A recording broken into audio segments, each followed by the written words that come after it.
اهلا السلام.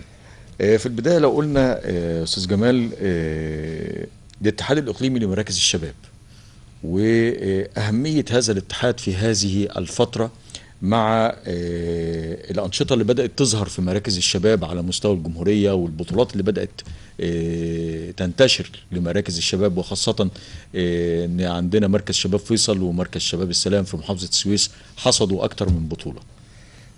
بسم الله الرحمن الرحيم. طبعا بشكر حضرتك. طبعا مركز شباب القرى كان من الأنشطة جميلة جدا على مستوى الجمهورية، وكانت السويس بالذات يعني كان لها دور كويس. وحصلنا على بطولات كان بالقطاع الريفي، الاتحاد الإقليمي لمراكز شباب القرى. بس حضرتك دلوقتي اتغير بيه الاتحاد الإقليمي لشباب مصر، لكن فترة الاتحاد الإقليمي لشباب القرى كان فيها أنشطة جميلة. كل الأنشطة اللي طبعا بتاعة الريف اللي هي قطعة الحجر والحاجات دي كلها، التحطيب والحكشة والبتاع دي، مع برضو كرة القدم والطايرة والمسابقات الثقافية والدينية. وكانت بيتعمل عليها جهد جبار من الاتحاد، وسائل الاتحادات السابقين. وكانت السويس منظمة يعني كويسة. مراكز شباب القرى كان كذا فرقة خدنا مستوى أول على مستوى الجمهورية، وكنا دايما مشاركين، والسويس كانت في المقدمة. ونتمنى سيادة الوزير أشرف صبحي تفعيل مراكز شباب القرى تاني، ترجع زي زمان وتحس بيها بالبهجة. ونتمنى برضو مراكز شباب مصر ياخد دوره كويس بالنسبة لنا. احنا كان الاول كان عندنا 12 مركز في القطاع الريفي، كان بيشارك على الاقل منهم 8 فرق او 8 مراكز في المسابقات. وكان طبعا بتعامل بقى جميع مسابقات الارياف، كان اكثر من 4000 مركز بيتجمع على الاقل منهم من كل مثلا محافظه 28 مركز على محافظه.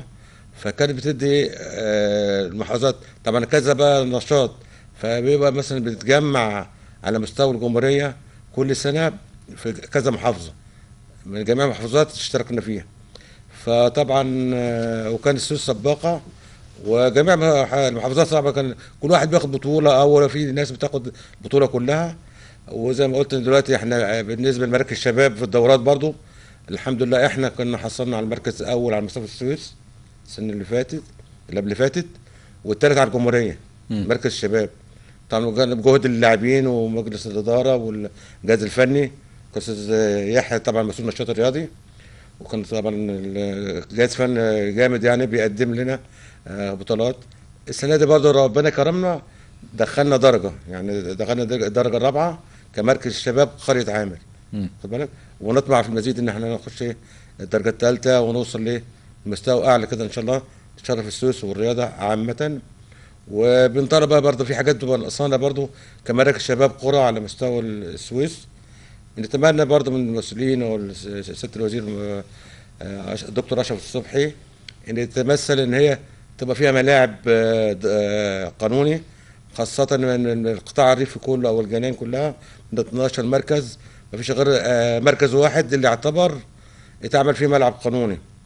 مع ان احنا مثلا فيها كذا المراكز كلها عندها فرقة كويسة وبتقدم مباريات كويسة، بتطلع الشباب كويس.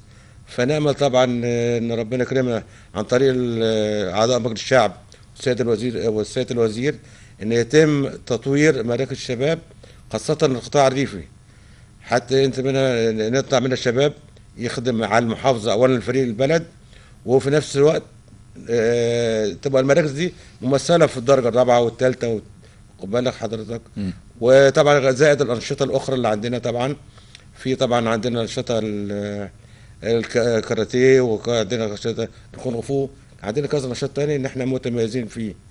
لكن نتمنى ان احنا كمراكز، مش انا قرية عامر بس مثلا، انا كنت رئيس اتحاد الاقليمي على مركز شباب القرى كلها بتاعت الجناين، كانت كل سنة بفرقة او اتنين بتمثل محافظة في اي محافظة تاني، مم. واخد بالك. وربنا يعني كان بيمثلونا خير تمثيل، يعني كنا بنعمل مسابقات ودوري وبطولة على مستوى القطاع كله، كان احسن فرقة واحسن ده هي اللي تمثل المحافظة. فكانت بتشرفنا، وبنطلع برضو من الاول، يعني بين الاول والثاني والثالث كان دايما محافظة السويس مراكز شباب السويس تطلع في المقدمة.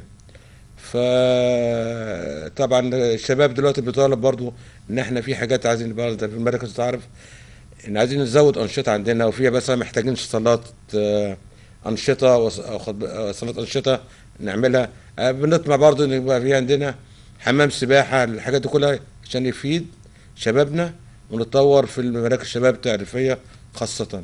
مم. تمام. كابتن يحيى، تقول لي الأنشطة الرياضية اللي عندك في مركز شباب قرية عامر ايه؟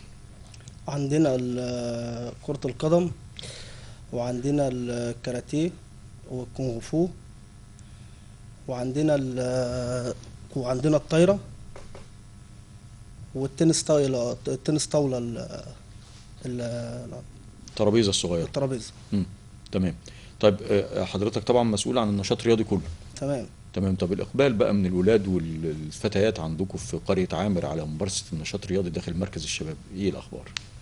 والله هو دلوقتي بنجهز في الصالة بتاعة الجيم، ناقصها برضو حاجات كتير. كنا عملنا طلبات للمديرية والوزارة على أساس نجهزها لل لل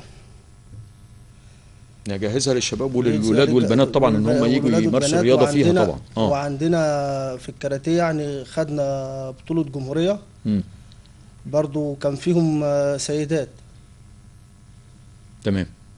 جميل. يمكن معنا ومعكم على الهاتف الآن مشاهدينا الكرام الكابتن ميمي شوقي، مدير تنفيذي منطقة السويس للميني فوتبول. كابتن ميمي، أهلا بحضرتك معنا. كابتن ميمي، ألو كابتن ميمي. يبدو أن الاتصال فقد، هنحاول الاتصال مرة أخرى. أستاذ جمال، لو قلت لحضرتك من خلال بقى مركز الشباب نفسه والولاد والبنات اللي موجودين في القرية والأهالي، وهل في أماكن بتبقى نادي اجتماعي، أنشطة أخرى للأسرة كلها تيجي عندكم في المركز؟ بسم الله الحمد لله رب العالمين. يعني احنا المركز الحمد لله مميز في حاجات كتيرة، سواء في ندوات، احتفالات، بطولات. يعني انا يمكن اقول لسيادتك، يمكن احنا بالنسبه للجزء الرياضي، يعني ما قلتش لسيادتك ان احنا كنا مشتركين بميني فوتبول. اشتركنا بميني فوتبول ودخلنا درجه ثالثه وصعدنا وطلعنا ثانيه، خد بالك، بفضل الاستاذ ست ربار محمد نبيل الخيال وكابتن ميمي وكابتن ميمي، وكان مجموعه مجلس اداره صراحه ساعدونا ودخلونا. بس انت عارف برضه كان امكانيات مراكز الشباب بتبقى قليله، مش يعني محدوده. فكنا برضه بنسعى ان والله يبقى راعي، لان من كل اللي حببونا صراحه والله عملنا مجهود ونظام وبطوله حلوه. يعني على مستوى المحافظه طلعنا الاول، وعلى مستوى المنصوره والمحافظات الثانيه وصلنا البطوله. وطبعا هم هيشتغلوا علينا، بس امكانيات ما كانتش محضره، وربنا يسهل هنرجع تاني، نحاول نرجع تاني حتى نبتدي من الاول. لقينا برضه واحد كويس برضه من القريه برضه عايز يبقى يراعي الفريق، ونقدر نستمر. عشان ايه؟ امكانيات المركز بتبقى بسيطه عن طريق الراعي. يمكن احنا دلوقتي معانا راعي عشان كره القدم، الفريق الدرجه رابعه ده بيكون ست الراعي محمد رمضان عيد مع المدربين. يعني ايه وصلنا وفي يعني في البطوله اللي ايه، طبعا احنا الاول او الثاني دلوقتي، وان شاء الله مصممين هنوصل الدرجه الثالثه. قلت سيادتك ان انت بالنسبه للانشطه اللي عندي، في انشطه عندنا بالنسبه للمراه دلوقتي مشتركين، سواء في الفتيات في الكاراتيه خد بال حضرتك، بنعمل احتفالات الاعياد. كانت السيد الوزير طلب بيها، عملنا احتفالات وسمعت يمكن من احسن المراكز اللي اتعملت على مستوى السويس. الاهتمام بالطفوله والاحتفال بيهم. لسه من اسبوع عاملين احتفال الطفوله برضو، جبنا بس جوائز وبرامج ترفيهيه للاطفال.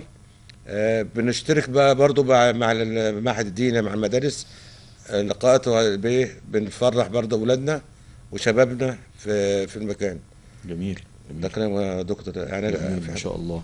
معنا ومعكم على الهاتف الان مشاهدينا الكرام الكابتن ميمي شوقي، مدير تنفيذي منطقه السويس للميني فوتبول. كابتن ميمي، اهلا بحضرتك معانا. اهلا بحضرتك دكتور عمرو. ازيك يا كابتن ميمي؟ كل سنه وحضرتك طيب. دايما بالتواجد معاك حبيبي. شرف لينا يا كابتن، شرف لينا. معانا الاستاذ جمال عثمان والكابتن يحيى عبد المنعم. طبعا الكابتن جمال من الناس المجتهده، والكابتن يحيى ما شاء الله عليهم عاملين شغل كويس قوي في مركز شباب قريه عامر. تمام. لو قلنا يا كابتن ميمي مراكز الشباب بقى والميني فوتبول في مراكز الشباب والمنافسات عندكم اخبارها ايه؟ والله يا دكتور عمرو زي ما قلت لحضرتك الحمد لله احنا عاملين منظومه كويسه جدا، وبنجتهد وبنسعى ان اكبر كم من المراكز الشباب انها تشترك معانا. ويمكن من ضمن مراكز الشباب كان مركز شباب قريه عامر، فعلا كانوا مشتركين معانا، ووصلوا ان هم صعدوا السنه اللي فاتت من الدرجه الثالثه للممتاز. جميل. ولكن لما جينا تواصلنا مع الكابتن جمال والكابتن يحيى السنه دي، الناس قالوا اصل احنا هنشترك درجه رابعه في الاتحاد المصري لكره القدم والامكانيات واحنا بندور على راعي، فكانت المشكله بالنسبه لهم عدم وجود راعي. انما انا يعني انا عايز اضم صوتي دلوقتي لصوت حضرتك. احنا عايزين نساعد على انتشار الالعاب الرياضيه اللي هي بتتيح للشباب بتاعنا فرصه انه يتواجد على الساحه. تمام. لان زي ما حضرتك عارف ولادنا لما بيتخطوا مراحل سنيه 20 21 22 بيجي ما بيلاقيش فرصه انه يلعب في الفرق اللي هي الاتحاد المصري لكره القدم. تمام. وخاصة ان هو لو ما كانلوش نصيب مثلا او ما صادفوش الحظ ان هو يتعاقب مع اي نادي، بتكون النتيجة ان هو لا اما يعتزل الكرة لا اما هيقف على النواصي واللي اتجه للمخدرات وللحاجات اللي احنا عارفينها دي، وبالتالي تكون النتيجة ان احنا نفقد رياضي متميز. ومش بس كده، هناخد مدمن، هناخد خارج على القانون، هناخد اطار احنا مش عايزينه لشبابنا في هذا التوقيت. بالظبط، هو ده كان الهدف كمان يا دكتور عمرو. تمام. من نشأة الاتحاد المصري للميني فوتبول، ان هو يجتذب ولادنا دول لان احنا يبقى لهم متنفس، يبقى لهم اماكن. في نفس الوقت احنا اللعبه عندنا مش مكلفه قوي زي ما قلت لحضرتك، زي الاتحاد المصري لكره القدم. يعني انا ممكن فرقه عندي في خلال السنه كامله تصرف 40,000 جنيه. يعني واخد بال حضرتك؟ تمام. لا يساوي مبلغ زهيد جدا، وممكن يبقى محطوط في السي في بتاعه ان انت مثلا فرقه عندك خدت دوري ممتاز. يعني مركز شباب قريه عامر انا كان عندي امل كبير فيهم ان السنه دي لو هم اشتركوا انه كانوا يبقوا السنه الجايه دوري ممتاز. ممكن. وده في حد ذاته لما تلاقي عندك مراكز شباب، يعني مثلا في محافظه القاهره لو حضرتك بصيت تلاقي دايما اللي بياخد بطوله الدوري الممتاز حاليا في الميني فوتبول مراكز شباب.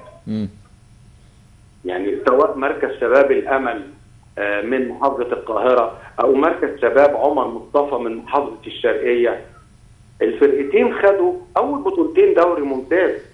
فبتبقى حاجه جميله جدا.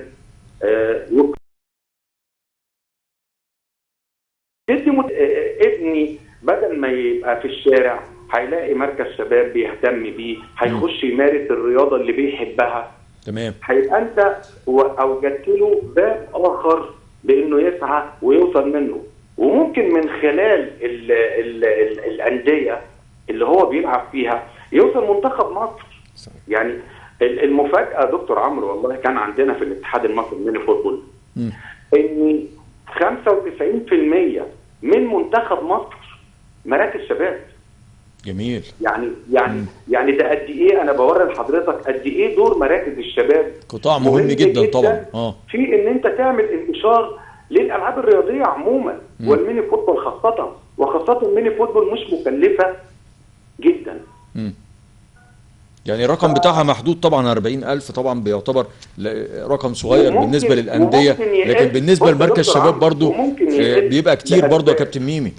ايوه دكتور عمرو. يعني بالنسبه لمراكز الشباب الرقم نفسه 40,000 برضو كبير على ميزانيه مركز شباب ان هو يقدر يوفر رقم زي ده، ولما يبقى داخل كمان دوري الدرجه الرابعه في كرة القدم العادية طبعا بتاعتنا ال 11 لاعب، تبقى مشكلة طبعا، وخاصة ان مفيش ميزانيات داخل مراكز الشباب ومفيش تمويل ليها، الا بقى لو في راعي يجي يتولى القصة دي اعتقد هتفرق كتير.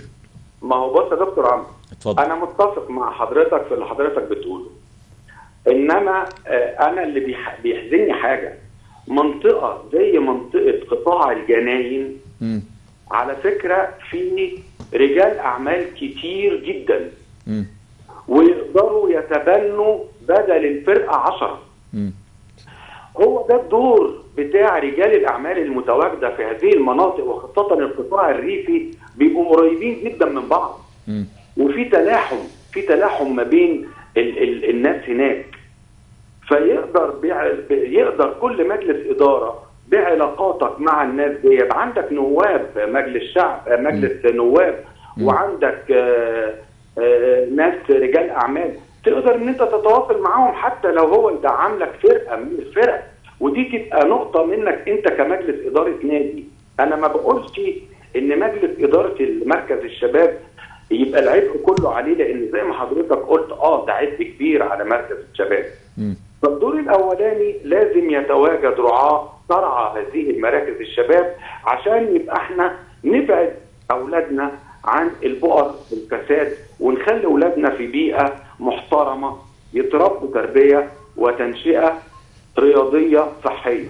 تمام. الجزء الثاني واللي انا بضم صوت لصوت حضرتك واللي انت ناديت بيه اكتر من مره يا دكتور عمرو، وزاره الشباب والرياضه، انا لازم ان انا ادعم مراكز الشباب اللي عندها الاستعداد لانها تشتغل. بالظبط. يعني مركز شباب عايز يشتغل وعايز يشترك، انا بناء على الانشطه الرياضيه اللي بيشترك فيها ابتدي اديله دعم. انما مركز شباب اسم فقط بدون اشتراك في اي نشاط رياضي ما ياخدش دعم زي مركز شباب بيبقى عنده اكتر من نشاط رياضي الاولاد بتمارس فيه. انا لازم اقف معاه ولازم ادعمه الدعم اللي يليق بهذا المركز. هي المشكله طبعا كابتن ميمي في هذا السياق، المشكله دلوقتي ان الوزاره لو احنا شغلنا كل مراكز الشباب على مستوى الجمهوريه، الوزاره هتديهم منين؟ يعني ده الكلام اللي هيتقال لك، منين؟ هنجيب لهم فلوس منين؟ يا دكتور وهنعمل لهم ميزانيات ازاي؟ دلوقتي يا دكتور. وبعدين طب انا لو هدعم الميني فوتبول، طب ما انا عايز ادعم الفرق اللي هتشارك في كرة القدم، طب ما انا عايز ادعم الفرق الثانيه اللي هتشارك في تنس الطاوله، طب ما انا عايز ادعم الفرق الثالثه اللي بتشارك في الكاراتيه وبتجيب جوائز وبتجيب حزمه، وممكن ان هي في منها ابطال على مستوى العالم. وهكذا بقى كابتن، هتلاقي الردود كتير وهتلاقي الكلام كتير، وفي الاخر مش هنعمل حاجه. يا دكتور عمرو، النهارده على مستوى الجمهوريه مراكز الشباب اللي فعلا بتشترك في انشطه قليله، العدد مش كبير يا دكتور عمرو. طبعا. يعني مثلا انت لو جينا مسكنا محافظه السويس هلاقي فيها اكتر من 25-26 مركز شباب. انا بقى اجي كوزاره هنا اقيم هو كام مركز شباب من دول فعلا شغال. بالظبط. بدل ما انا بدي دعم المركز شباب ما بيشتغلش وما بيشتركش في اي نشاط، لا انا اقدر ادعم مركز الشباب اللي شغال. هيبقى انا مش هقدر ادي الدعم اللي فعلا يقوم بنشاط كامل، لكن هيبقى الدعم اللي بيجي من الوزاره مع دعم ممكن يجي من رعاه مع اعضاء مجلس الاداره ذات نفسهم، ان هم يتعاونوا، هيقدر يوجد نشاط وهيعمل. هو ده هي المشكله برضه يا كابتن ميمي في هذا الاطار، ان احنا حتى الدعم اللي بتديه وزاره الشباب والرياضه للانديه النهارده او لمراكز الشباب دعم لا يذكر، يعني ما يكفيكش اسبوعين ثلاثه تصرف على النادي على المركز الشباب بتاعك، يعني ما هوش رقم برضه لو حضرتك متخيل، هو مش رقم برضه يعني مش حاجه، يعني انا مش عارف الرقم كام بالظبط، بس هو حاجه محدوده جدا، لان اللي بيجي عندنا بيتكسف يقول الرقم فما حدش بيقوله، لكن هو رقم واضح ان هو ضئيل جدا لا يذكر، يعني الناس بتتكسف تقوله حتى. ما هو الرقم ضئيل ليه يا دكتور عمرو؟ الرقم ضئيل لاني انا بقول لحضرتك لو انا عندي 26 مركز شباب، بس 26 مركز شباب في مثلا 3000 جنيه، يبقى اذا انا تخطيت ال 70,000 جنيه لل 26. طب لو انا بقى عندي 3 مراكز بس اللي شغالين، يبقى الدعم ده يروح للثلاث مراكز. ليه؟ حجب بقيه المراكز الشباب انها تشتغل عشان تبتدي تطلب وتحاول ان يبقى في دعم، بجانب ان في دعم تاني بيحصل من الوزاره اللي هو في انشاء الملاعب. طبعا.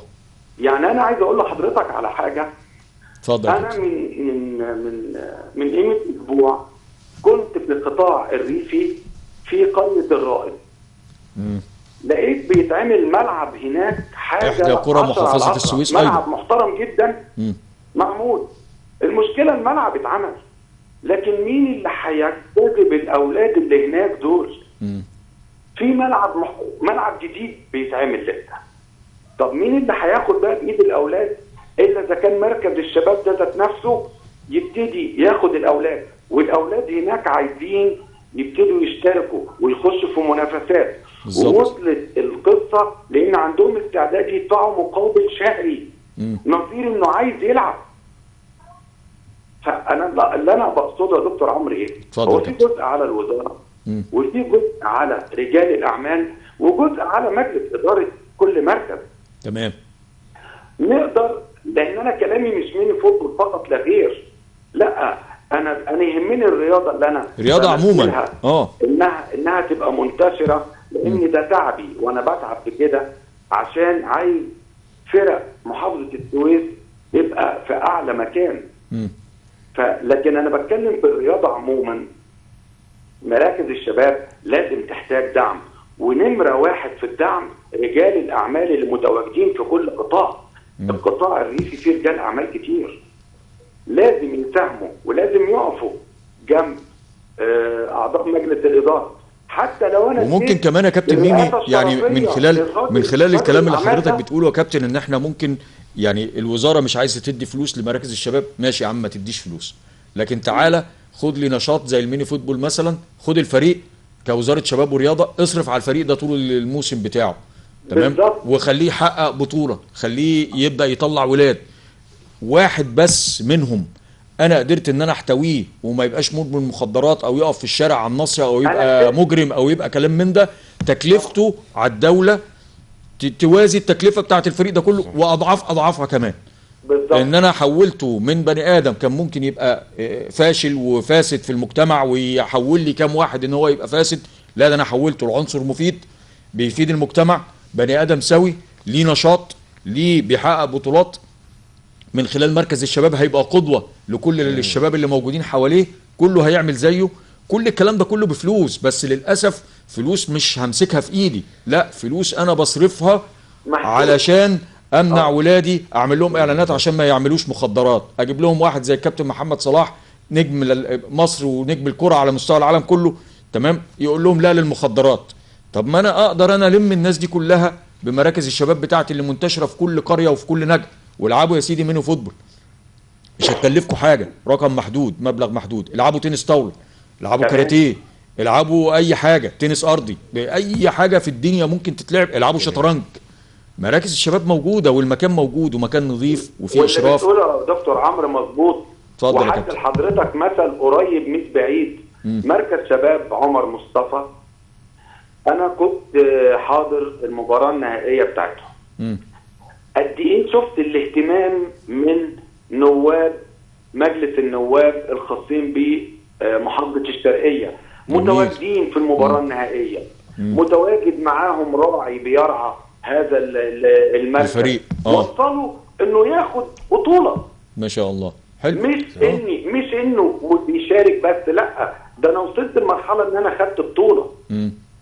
هو ده التكاتف اللي لازم يتم جوه المجتمع من خلال الاطراف كلها. احنا مش هنرمي العبء كله على وزاره الشباب والرياضه زي ما حضرتك بتقول، لكن في رجال اعمال. رجل الاعمال ايه يعني 40,000 جنيه هتتكلفهم في سنه في سبيل ان انت هيبقى عندك فرقه محترمه. قريه عامر كان عندها فرقه كويسه جدا جدا جدا تنافس في الدوري الممتاز. انت بتصرف 10 اضعافهم في الانتخابات. مش بالظبط، ودي ناسك، دي ناسك وبتلاقيها. تمام. دي ناسك وانت هتيجي تلاقيها.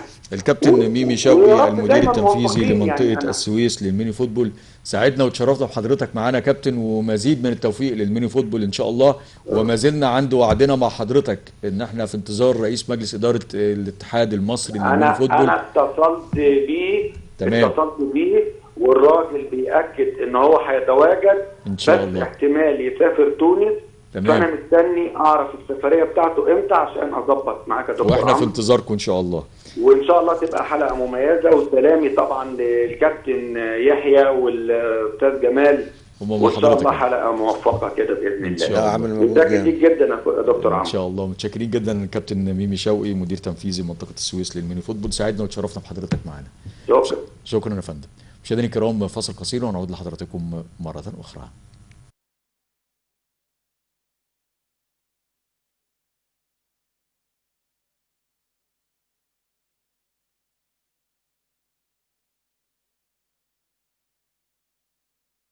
الأنشطة اللي انتوا بتعملوها ازاي بتحفزوا الولاد والبنات ان هم يجوا يشتركوا عندكم في النادي او يجوا لكم ازاي؟ والله احنا جبنا مدربين وبنجيبهم مع اولياء الامور، في اولادهم ان هم يجيبوا اولادهم. عاملين اكاديميات بنحفزهم من اكاديميات كرة قدم بس ولا اكاديميات في كذا حاجة؟ لا، اكاديميات في كرة القدم والكاراتيه والكونغ فو. جميل جميل. طب الكاراتيه والكونغ فو اخبارهم ايه؟ تمام. ماشيين كويس؟ الكاراتيه الولاد اليومين دول بيحبوا والبنات حتى بقوا بيحبوا كلهم. الكاراتيه والكونغ فو اليومين دول. بيحبوه. وحتى في الكوره كمان بييجوا يشتركوا. عندنا برضو في الكورة برضو في بنات بتيجي تتمرن. ما شاء الله. وليهم مدربه ولا بيبقى هو لا، مدرب بيبقى مع الاثنين؟ المدرب بس، يعني في مدرب بياخدهم على جنب لوحدهم بعيد عن بعيد عن الشباب. بعيد عن الشباب. تمام. طيب وبالنسبه للانشطه التانية بقى بتعملوا ايه؟ يعني عندكم بالنسبة تنس طاوله، عندكم شطرنج، عندكم العاب تانية مش محتاجه مصاريف، مش محتاجه راس مال، كلام من ده؟ في مم. في الشطرنج والتنس طاولة. كنا داخلين بطولة تنس طاولة. جميل. عندكم الترابيزات وعندكم عندنا المضارب في الدور التاني والكرة ترابيزات وعندنا كوب، جايبين لهم كل حاجة. ما شاء الله. احنا بنشوف في الكرة منين ما تبقى ماشي كده تلاقي الولاد جايبين ترابيزه كده، ممكن تلاقي ترابيزه الدماغ بس بتاعت الترابيزه وحاطينها على 4 فرق كاوتش كده من هنا و4 فرق كاوتش من هنا، وحاطين الدماغ بتاعت الترابيزه بس وقاعدين بيلعبوا عليها. تمام. بنلاقي الكلام ده كتير في كتير من الاماكن، في الحواري من حب الولاد في ان هم يلعبوا اللعبه دي في وقت تنس فراغهم طاولة. بيلعبوها، ونلاقي ولاد وبنات متميزين فيها كمان من كتر ما هم بيلعبوا، والتركيز بتاعهم بيبقى عالي كمان في الحاجات دي. في كتير ده دلوقتي في الحواري انت بتلاقي الترابيزه الناس بتأجرها حاطينها في السايبر. بنفكر ان احنا ندخل انشطه رياضيه عندكم بقى من خلال نشاط رياضي اللي حضرتك مشرف عليه. عندنا في فكر مستقبلي تدخلوا حاجات جديده، انشطه جديده كده؟ والله احنا بس المشكله في الدعم. الدعم مقصر معانا جامد من الوزاره ومن الدعم محدود جدا، ارقام محدود، صغيره خالص ما تعرفش تعمل بيها حاجه. عايز تشترك في كذا حاجه بس الدعم مقصر جامد. يعني انت كابتن ميمي بيتكلم ان احنا كنا بنلعب في درجه ثالثه وصعدنا درجه تانية، ما قدرناش نكمل بسبب الدعم. طب ازاي انت بقى كمدير نشاط رياضي تسيب الكابتن جمال ياخد قرار زي ده وما تقفش معاه وتقول له لا يا كابتن احنا لازم نكمل؟ والله احنا برضو احنا ما خدناش قرار مره واحده.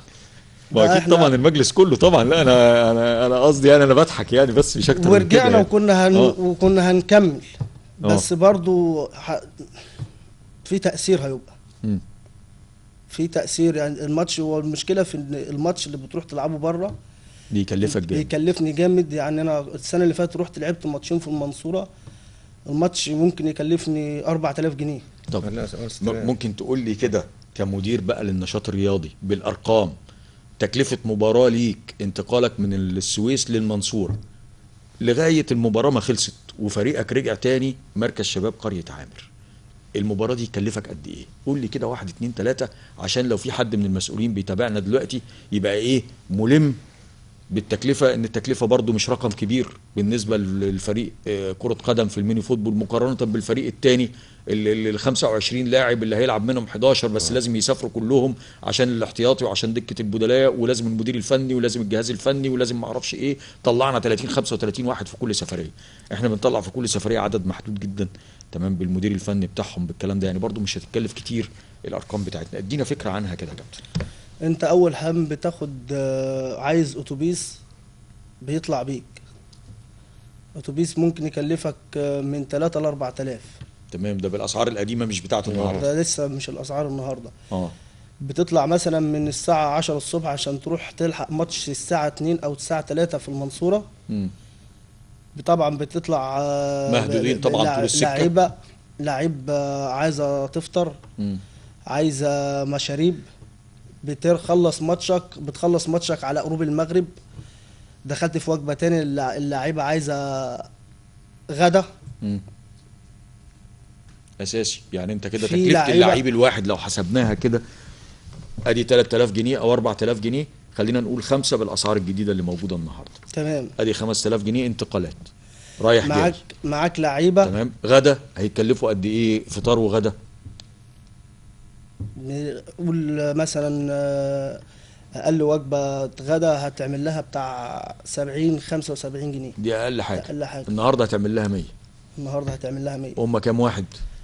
انت بتلعب من 20 بتلعب لا بس انت بيبقى معاك 12 لعيب بس. هم اللي بيبقوا معاك في الاسكور بالجهاز الفني بالطقم لا اللي معاك. ده اللعيبه بس 12 في الاسكور. هم دول غير اللي الجهاز هياكلوا الفني. وهم دول اللي قول مسؤولين منك. قول 5 جهاز فني. جميل. او 4 اه يعني في 100 في 100 اه ده قول 2000 جنيه. قول 2000 جنيه. تمام. مع الخمسه اللي قلنا عليهم يبقى كده دي 7 وادي وجبه، فاضل الوجبه الثانيه. اللعيبه اللي انت واخدها معاك دي، في لعيب اللي سايب شغله، اه اللي وراه اهتمامات معاه، تديهم بوكيت ماني ملزومات. طبعا. اه ده طبعا انت واحد سايب شغله، مش معقول هيسيب شغله ويصرف من جيبه كمان. وهيصرف من جيبه. بعد ما كسبنا، اللعيبه ديت عايزه مكافأة. اه ما هو مش سايب شغله عشان يجي يسافر معايا يضيع يوم. بعد ما يكسب انا مش لازم ياخد مكافأة.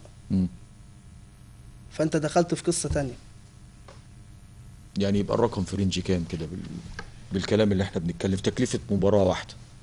تكلفة مباراة واحدة لو ما خدوش مكافآت لعبوا بس بالاتوبيس بالوجبتين بفطار وغدا بالعصاير بالمشاريب بالحاجة بتاعتهم ديت، هيكلفك اقل حاجة 6000 جنيه. دخلت في السبعة. ده اقل حاجة. ده اقل حاجة بأسعار النهاردة دخلنا بأسعار النهاردة في ال10. تمام. و10 برضو بالنسبة لفريق كرة قدم يعني ما يعتبروش رقم. يعني كابتن جمال، مجلس الإدارة هل نقدر ان احنا نعيد النظر مرة تانية في الاشتراك في الميني فوتبول؟ وان شاء الله. والله انا صراحة انا كابتن ميمي شاء وست الربان صراحة اتعاملوا معانا وخدمونا جامد ودخلونا، وكان يعني هم اللي بيتصلوا بينا وبيشجعونا احنا نشترك، وفعلا دخلنا. انا لما دخلت في الدور الاول الثالث والحاجات دي كان بالنسبه لي ماتشين بره خارجيا، ماتشين خارجيا ما فيش مشكله. اما دخلت درجه ثانيه الممتاز اللي بيه هلعب بره كتير، فانا بصيت لها بالحقيقه دي اللي بصيت لها ان انا هلعب بره كتير في الاكتر. يعني كده احنا عايزين لنا في كل مباراه 10000 جنيه 10000 جنيه احنا حسبناها كده. 10000 بس في 5 ماتشات. كان الاول ماتشين بس اللي هيبقى بره، لكن دي فدي اللي انا قلت كابتن يحيى نشوف راعي، وان شاء الله هوعد برضو الكابتن ميمي ان شاء الله هتشوف راعي ونخش، لان اللعبه دي كانت فعلا جميله ومديه شكل للمركز عندنا.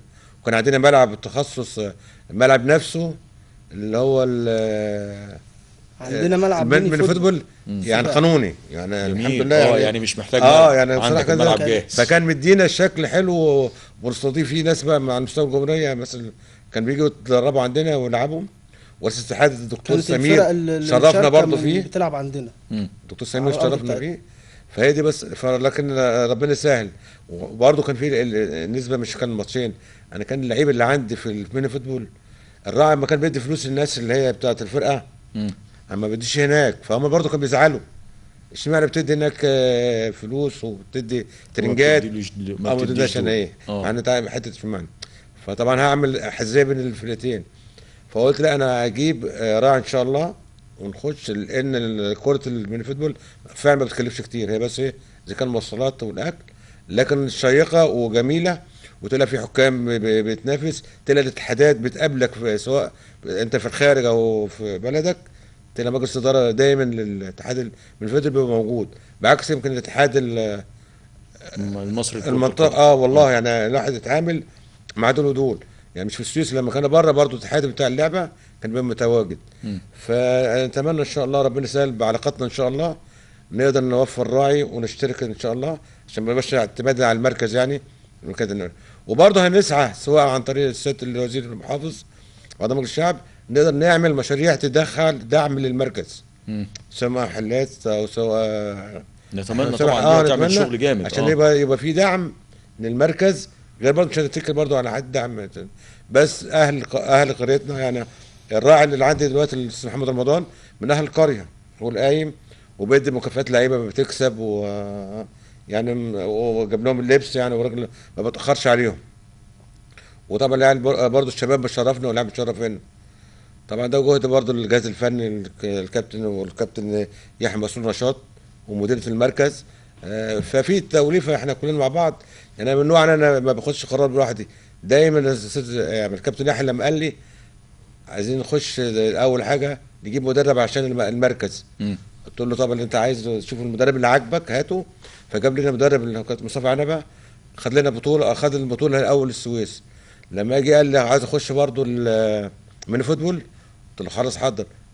خد يعني خد بطولتين في سنه مش عارف يعني على طول خد بطولتين ما شاء الله. بنيته. يعني هو راجل طيب يعني راجل فالواحد الحمد لله بيبقى متعاون مع الزملاء، مجلس اداره او مدير او مسؤول نشاط. والكابتن يحيى طبعا اختار هو مدير فني اللي كان المركز ككله. ولما اخترنا انا هو قلنا وبرضه المدير الفني قلنا نجيب راعي عام، فجرينا برضه يعني كل واحد من ناحيه لغايه ما لقينا الراجل الانسان محترم وراعي ومن المنطقه بتاعتنا وقريتنا، وكان عضو مجلس اداره وكان لعيب كوره، فعشان كده عنده اهتمام ان الفرقه تبقى كويسه وتوصل ان شاء الله. طبعا. كابتن طريق يحيى برضه تقول لي الفريق اللي موجود معانا على الشاشه ده، تقول لنا اسمائهم كده، وده فريق ايه؟ ده فريق الدرجه الرابعه بتاعنا. ده يعني ده مش ميني فوتبول، ده الكره العاديه. ده الدرجه الرابعه. تمام. الفرقه الكبيره. اه.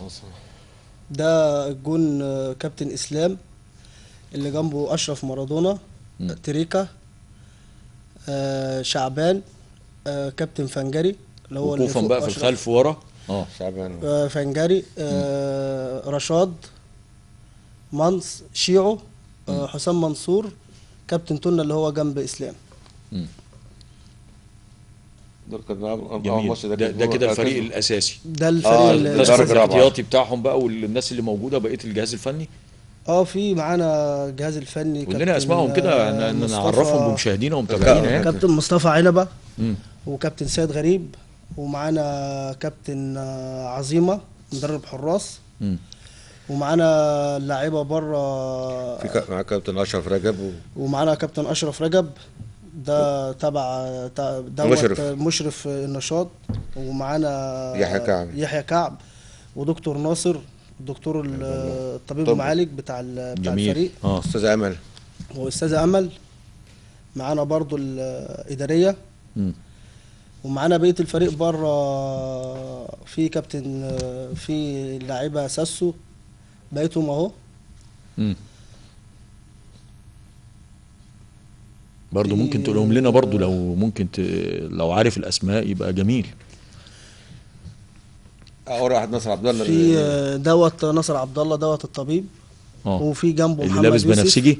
ايوه تمام. كابتن اشرف رجب، واللي جنبه كابتن عظيمه. ودوت الراعي كابتن محمد رمضان اللي هو في النص، اللي لابس ازرق. لا الاخضر اللي جنب الازرق. ده في النص. ده اللي في النص. ده الراعي. بحبح ده.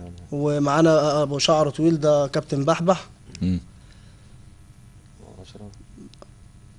واشرف مارادونا. تمام. يمكن المجموعة اللي موجودة معانا دي هتبقى كفاية ومن القدرة ومن الكفاءة ان احنا نعمل حاجة في المجموعة الرابعة ونقدر نصعد. باذن الله ان شاء الله. لا ده ان شاء الله باذن الله. ولسه مؤيدين لاعبين جداد. مم. دول كلهم من السويس؟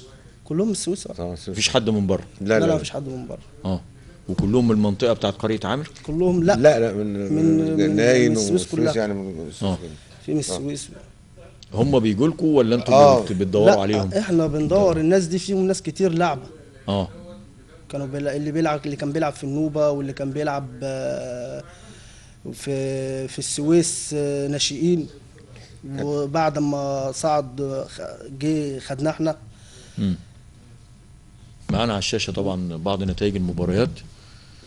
مركز شباب عرب المعمل ونادي جاسكو 0-11، نادي السماد 0، نادي أنابيب البترول 2، نادي جنوب سيناء 3، نادي النوبة 3، مركز شباب قرية عامر 1، مركز شباب فيصل 1، نادي الترسانة 0 اللي هي ترسانة السويس طبعا، نادي التجارة 2. دي النتائج بتاعة الأسبوع الخامس لمواليد 2007. جميل. يعني انتوا عندكم كذا فريق في كرة القدم؟ احنا داخلين خمسة بكذا مواليد في 6 و7 و8 و2001. بس هي اخوها ب 2001 وفريق كبير والدرجة. فان شاء الله يعني 2001 يعني احنا الاحتمال 2001 والفريق كبير نطلع الاول ان شاء الله، ان شاء الله نطلع الاول فيهم ان شاء الله يعني. يا مسهل يا رب. لان هم متصدرين ال 2001 والدرجه الرابعه يعتبروا متصدرين مع ديت الدرجه الرابعه مع راس صدر والكهرباء عتاق. وعندنا الماتش الجاي مع كهرباء عتاق باذن الله نكسبهم. نتوقع الفوز كده ان شاء الله باذن الله. يا مسهل يا رب يا مسهل. كابتن يحيى تقول لي منتخب السويس وايه رايك في النتائج بتاعته حتى هذه اللحظه؟ والله منتخب السويس يعني هو كويس، بس المشكله في الفرق بين النقاط اللي بينه وبين الفريق الاول، والنقاط اللي عمال بيخسرها ورا بعض دي. يعني دلوقتي هو 19 نقطه بينه وبين منتخب السويس طبعا ترتيبه كده السابع. يعني ماتش الجونه دي كنا كاسبين 2-0 في اخر 3 دقايق داخلين نتغلب 3 حاجه ما بتحصلش. يعني كاسبين 2. طبعا الفرقه بتقع في الشوط الثاني. بتقع في الشوط الثاني يعتبر كده بتقع في الشوط الثاني وبرضه المجموعه قويه يا دكتور عمرو. المجموعه قويه صراحه. يعني مجموعه قويه بالنسبه برضه غالبيتهم دوري ممتاز. وامكانياتي برضه منتخب السويس برضه امكانيات محدوده برضه بتبقى امكانيات يعني برضه امكانيات يعني. فبرضه عايز رجال الاعمال بتوع السويس يعني وكتار يهتموا بفريق البلد. يعني لازم يهتموا بفريق البلد. يعني لازم يهتموا بفريق البلد. نتمنى طبعا كل توفيق لمركز شباب قرية عامر ولمنتخب السويس في الفترة القادمة إن شاء الله. بنشكر ضيوفنا وضيوفكم في هذا اللقاء مشاهدينا الكرام، الأستاذ جمال عثمان رئيس الاتحاد الإقليمي لمراكز شباب القرى السابق ورئيس مجلس إدارة مركز شباب قرية عامر، والكابتن يحيى عبد المنعم مدير النشاط الرياضي بمركز شباب قرية عامر. سعدنا شكرا حضراتكم معنا. شكرا دكتور. شرفنا دكتور. شكرا يا فندم. شكرا جدا. القناة الرابعة. شكرا يا فندم. شكرا. مشاهدينا الكرام نشكركم على متابعتكم، ولو هنا نكون قد وصلنا لنهاية هذا الحلقة من برنامجنا السويس. أبعد باللقاء في الأسبوع القادم إن شاء الله وحلقة جديدة. شكرا لحضراتكم وإلى اللقاء.